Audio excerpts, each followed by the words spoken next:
6 ადამიანი აბსურდული თეატრის ერთ-ერთი ფუძემდებლის ეჟენ იუნესკოს პიესის გმირებს სცენაზე გააცოცხლებს. პიესა თავად აბსურდული სახელწოდებისაა მელოდი მომღერალი ქალი, რომლის გამოჩენასაც ისევე როგორც ჩვენი გადამღები ჯგუფის სპექტაკლზე მისული მაყურებელიც დაახლოებით 1 საათის მანძილზე დაელოდება. თუმცა გარდა სახელწოდებისა მელოდი მომღერალი ქალი, პიესა თავიდან ბოლომდე მოულოდნელობებით და ერთგვარი სიურპრიზებითაა სავსე. ალბათ ამიტომაც ექსპერიმენტალური თეატრის დაინტერესება ამ პიესით ლოგიკურია. რეჟისორის სასურველი ჟანრის ძიების პროცესში აბსურდამდე მივიდა. გავწვდით საკმაოდ სცენურ ჩარჩოს და გადავწყვიტეთ სპექტაკლი გავაკეთოთ ქარხანაში. პლუს არის ასევე ექსპერიმენტალური ფორმაც, სახლი, დაჭაობებული სახლი, ანუ იატაკზე თამაში არ ხდება. ყველაფერი მთელი იატაკი არის წყლით დაფარული. და მსახიობს უწევთ ამის გამართლება, ეს არის მათთვის ახალი თამაშის ფორმა, ისინი მოძრაობენ, ქმედებაც ხდება სკამებზე, აქ იდგმება ცეკვა, ანუ თითქმის ყველაფერს აკეთებენ ისე, თითქოს ყოველდღიურობაშიც ხდება ესე. რა გემრიელია კარტოფილი ღორის ქონით. რეპეტიციებს ყოველდღე ბათუმის დრამატული თეატრის სარეპეტიციოში გადიან. უნდა ითქვას, რომ ეს გარემო გაცილებით კომფორტულია იმ ადგილთან შედარებით, სადაც სპექტაკლის პრემიერა იგეგმება. მოქმედება მთელი სპექტაკლის მანძილზე სკამებზე ხდება, ხოლო იატაკი მთლიანად წყლით არის დაფარული. ეს ყველაფერი კი რეალურად შენობის ნანგრევებში უნდა მოხდეს.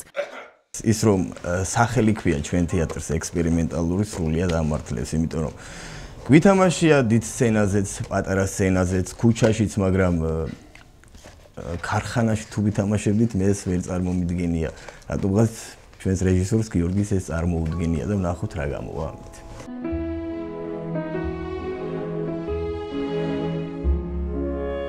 ჟანრი და პიესაც საკმაოდ საპასუხისმგებლოა, მით უმეტეს მაშინ, როცა აქაური მაყურებელი არ არის აბსურდის თეატრს მიჩვეული. ეს იქნება ერთგვარი ექსპერიმენტი, რომელსაც ასევე ექსპერიმენტული თეატრი განახორციელებს.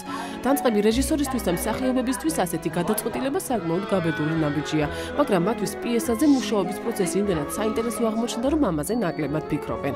თუმცა ამბობენ იმასაც, რომ მიუხედავად გარკვეული გამოცდილებისა, ამ ტიპის სპექტაკლში თამაში მათთვის უჩვეულო აღმოჩნდა.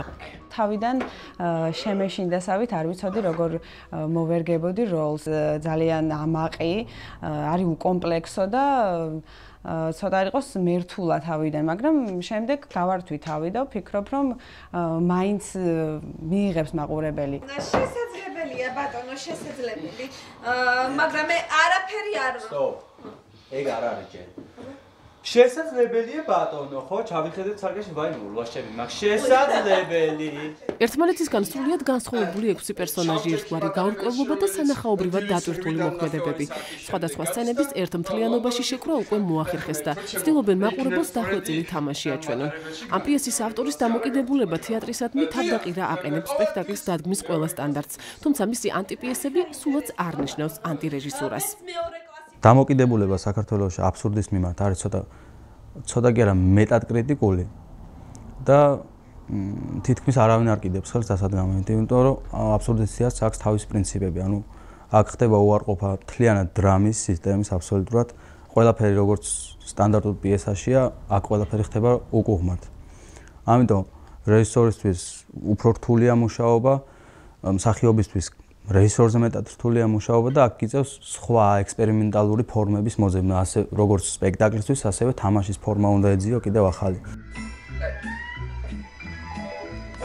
ნოემბრის შუა რიცხვებამდე ამ სპექტაკლისათვის ყველაზე მთავარი ატრიბუტი სკამი, გამძლეობის ტესტს, მსახიობების ოსტატობის ტესტის პარალელურად გადის. თუ სკამებიც გადარჩება და არც მსახიობებს შეაწუხებს ნოემბრის სუსხი, მაშინ ჩვენ თქვენთან ერთად დავესწრებით ღია ცის ქვეშ ექსპერიმენტალური თეატრის მიერ დადგმული სპექტაკლის პრემიერას, მელოდი მომღერალი ქალი.